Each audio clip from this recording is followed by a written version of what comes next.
샌페드로의 한 공원에서 총기 난사 사건이 발생해 8명의 사상자가 나왔습니다. 사건은 전직 갱단원들이 평화를 위해 모인 자리에서 벌어졌습니다. LA 카운티 코로나19 신규 확진자가 15,000명을 넘어섰습니다. 한국도 BA.2.75 확진자가 추가로 확인됐습니다.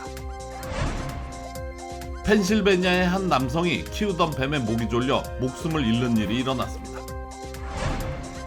요세미티 인근에서 발생한 우크파이어가 빠르게 확산하고 있습니다. 주민 6천여 명이 대피한 가운데 비상사태가 선포됐습니다. 윤석열 대통령이 대선 공약인 여성가족부 폐지를 위한 로드맵을 조속히 마련하겠다고 나섰습니다.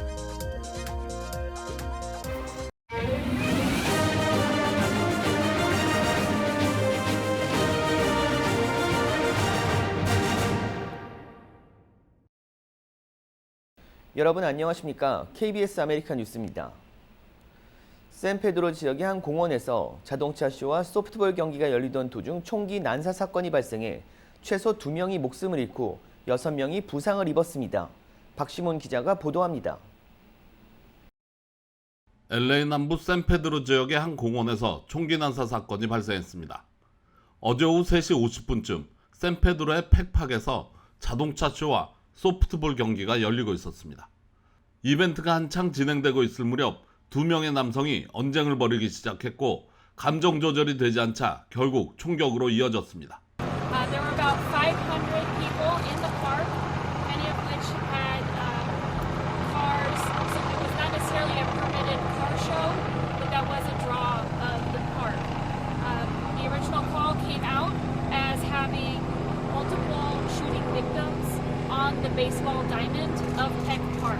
총격 피해자들은 모두 23살에서 54살까지의 성인들로 사망자는 남녀 각각 1명씩 2명, 부상자는 6명으로 모두 8명의 사상자가 발생했습니다.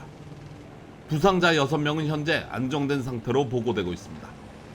경찰은 총격을 가한 용의자가 1명 이상일 가능성이 높다고 판단하고 있으며 이번 사건이 단순 다툼에서 시작된 것인지 아니면 갱단 간의 문제인지를 두고 수사에 착수했습니다.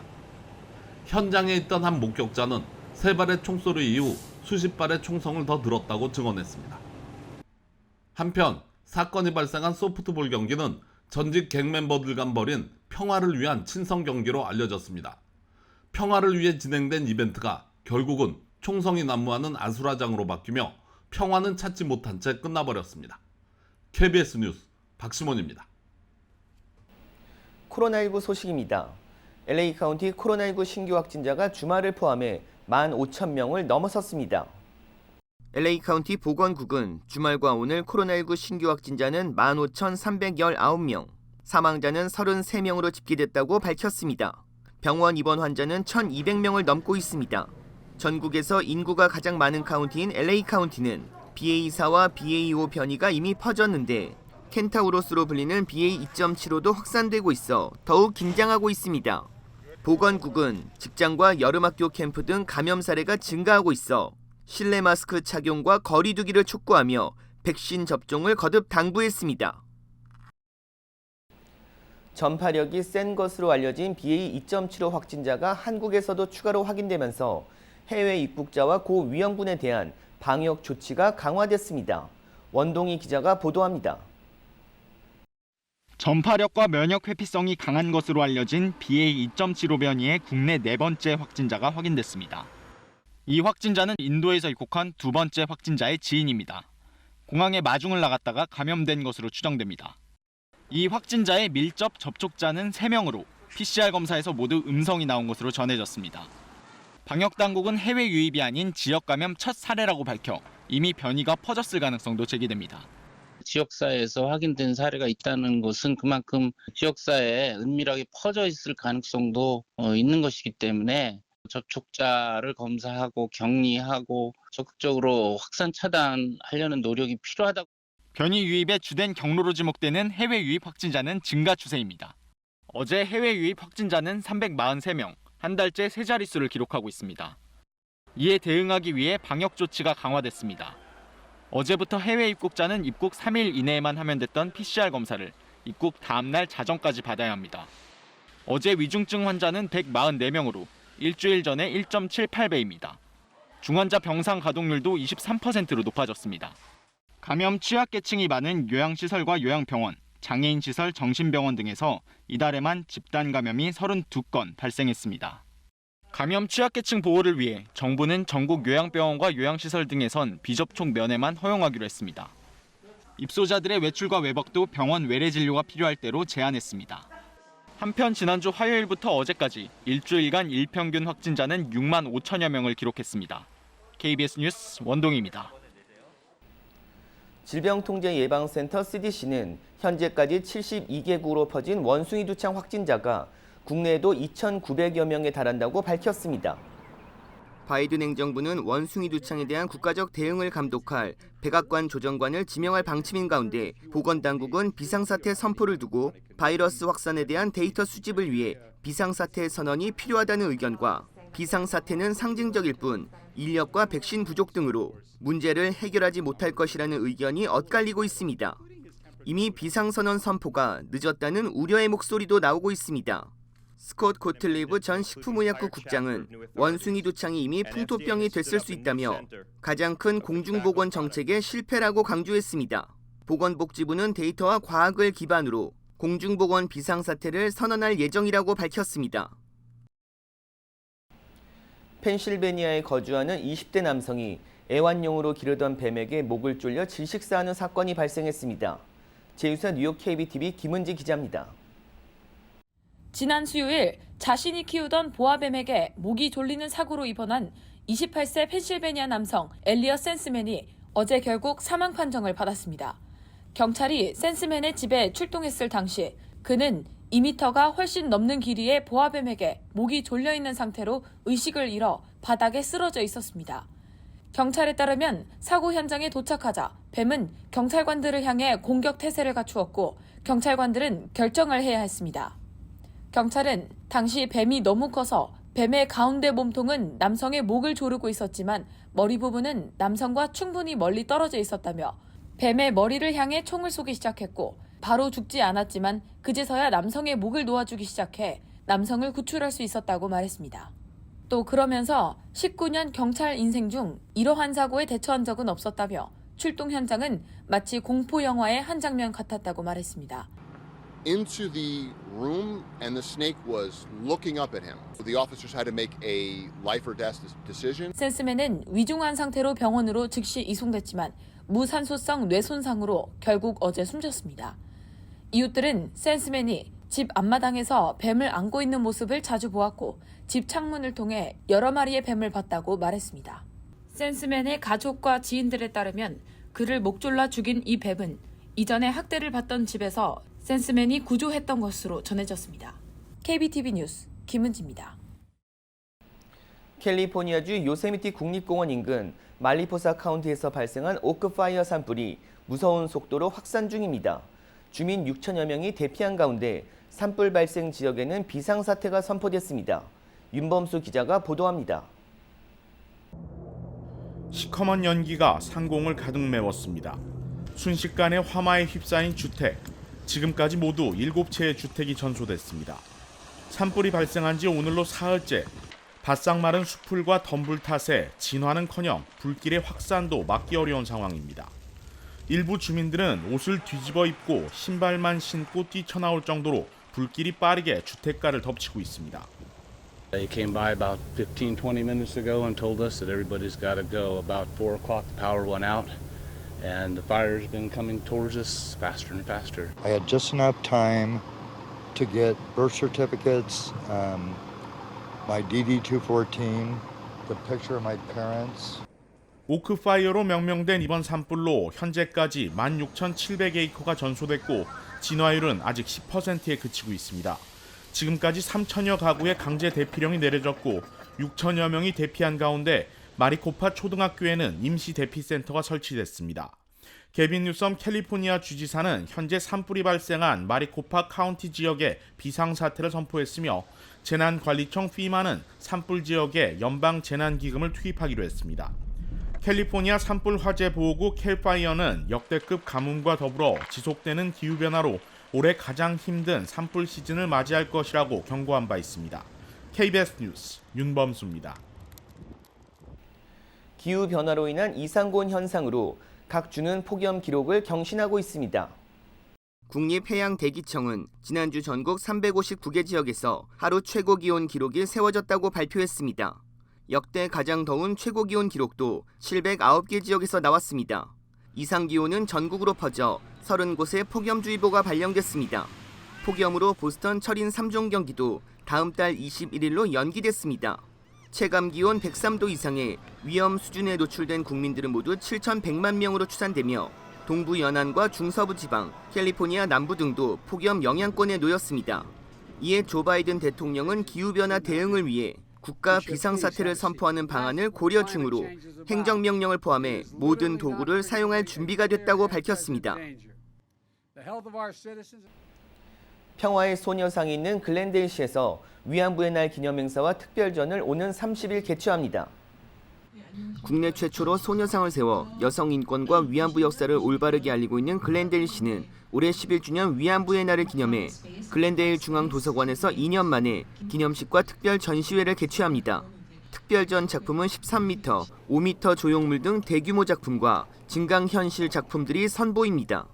2년 만에 다시 저희가 전시회를 이제 열게 됐고 중앙도서관에 오셔서 저희 전시회를 이제 이렇게 관람하시게 됐습니다. 증강현실, 그다음에 다양한 체험적인 작품을 통해서 기존에 그냥 눈으로만 보는 게 아니라 온몸으로 체감을 하면서 그 위안부의 그 느낌, 감정들을 느껴볼 수 있도록 저희가 구성하였습니다. 특별전은 10월 9일까지 글렌데일 중앙도서관에서 이어집니다. 기획감독은 공공미술을 통해 시민들과 소통해 위안부 문제뿐 아니라 여성 인권 등 사회적 문제를 함께 공감하는 좋은 기회가 될 것으로 기대하고 있습니다. 애리조나주가 한복의 아름다움을 정식으로 인정하는 한복의 날을 선포했습니다. 애리조나주는 매년 10월 21일을 한복을 기념하는 날로 선포했습니다. 더글라스 듀시 애리조나 주지사가 서명한 선언문에는 한복이 2000년 넘게 계속된 한국의 전통문화, 사회, 역사의 일부라는 점이 명시됐습니다. 또한 한복을 한국인의 전통 의상이라고 규정했습니다. 한복의 날은 10월 21일, 1999년 한국에서 시작됐다는 사실을 언급한 후 애리조나도 이날을 한복의 날로 선포하겠다고 선언했습니다. 50개 주 중 뉴저지에 이어 애리조나는 한복의 날을 선포한 두 번째 주가 됐습니다. 한미 정상이 북한의 핵 위협에 대응해 재가동키로 있던 확장 억제 전략 협의체가 조만간 개최될 거란 공식 전망이 나왔습니다. 김기현 기자입니다. 한미가 앞으로 한두 달 안에 확장 억제 전략 협의체를 가동할 것으로 보인다고 조태용 주미대사가 밝혔습니다. 북한이 대화를 거부하고 도발 가능성을 열어놨는데 모든 상황에 대비해 공조 중인 한미 양측의 대응 방안 가운데 하나라는 겁니다. 당초 미 측이 상정했던 시기보다도 상당히 앞당겨서 조만간 한두 달 내에 이 한미 확장 억제 전략 협의체가 개최될 수 있지 않겠나 하는 생각을 지금 하고 있습니다. 한미 확장 억제 전략 협의체 개최는 2017년 이후 5년 만으로 외교와 국방 분야 차관급 인사들이 미국 핵 전략 자산의 한반도 전개 등 구체적 대북 압박책을 논의할 거란 관측입니다. 북한이 사실상 핵무기를 가졌다 해도 인정할 수 없다는 전제 아래 실제 사용할 수 없도록 강제하는 과정에서 한국 정부의 목소리를 반영할 틀이 되는 셈입니다. 이와 관련 현지 시각 29일 개최될 한미 국방장관 회담에서도 확장 억제 전략 협의체 개최 일정이 논의될 거라는 게 우리 국방부 설명입니다. 미 백악관에선 커트 캠벨 인도태평양 조정관이 한국전 참전비 추모의벽 준공식을 앞두고 열린 주한미군 전후의 간담회에 참석해 동맹의 굳건함을 재확인했습니다. I'm here representing the Biden White House to pay my respects to them, to thank them for their service, their continuing engagement in making sure that our alliance remains rock solid. 한미는 별도로 새로운 대북 정책의 틀과 함께 추가 도발 상황에 대비한 외교와 군사적 대응 조치 등도 긴밀히 협의 중인 것으로 알려졌습니다. 워싱턴에서 KBS 뉴스 김기현입니다. 윤석열 대통령이 여성가족부 폐지를 위한 로드맵을 조만간 마련하라고 지시했습니다. 그동안 폐지 방침만 재확인되고 구체적 방안은 나오지 않았던 가운데 여가부 폐지가 현실화될지 주목되고 있습니다. 박희범 기자가 보도합니다. 여성가족부 폐지. 윤석열 대통령이 대선 후보 시절 자신의 SNS에 올린 7글자. 대선 핵심 공약이었습니다. 과거에 남녀의 그 집합적인 성별의 그 차별이 심해서 역할을 해왔는데 이제는 부처에 역사적 소명을 다 하지 않았느냐. 이러한 방침은 대선 직후에도 김현숙 여가부 장관 취임 이후에도 재확인됐습니다. 그러나 새 정부 출범 이후 2달여 동안 구체적 계획이 나오지 않은 가운데 윤 대통령이 어제 열린 여가부 업무보고를 통해 조속한 폐지 로드맵 마련을 지시했습니다. 대통령은 여가부 업무를 총체적으로 검토하여 여가부 폐지 로드맵을 조속히 마련하라고 지시했습니다. 당초 이 같은 내용은 여가부 업무보고안에 포함되지 않았지만 이번 윤 대통령의 지시로 여가부 폐지를 위한 구체적 논의가 본격화할 것으로 보입니다. 여가부는 지난달 조직 개편을 위한 전략 추진단을 만들었지만 구체적 방안을 내놓지는 못했습니다. 여가부 폐지에 따른 기능 이관 등을 위해 범부처 차원의 협의가 뒤따를 것으로 예상됩니다. 다만 여가부 폐지에 필요한 정부조직법 개정에 국회 과반 의석을 가진 민주당이 반대하고 있어 실제 폐지까지는 쉽지 않을 전망입니다. 한편 이번 업무보고에서는 여성가족부의 정책을 한부모 다문화 가족 중심에서 모든 가족으로 확대하는 방안이 논의됐습니다. 가족 구성원 모두를 아우르는 통합 가족 서비스를 제공하고 위기 가족을 조기에 발굴하는 협업 시스템을 구축하고자 합니다. 또 아이돌봄이 국가 자격 제도를 도입해 현재 약 3만 명인 아이돌봄이를 민간을 포함해 17만 명까지 확대하는 방안을 추진하기로 했습니다. KBS 뉴스 박희봉입니다.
KBS 아메리카 뉴스 마칩니다. 시청해주셔서 고맙습니다.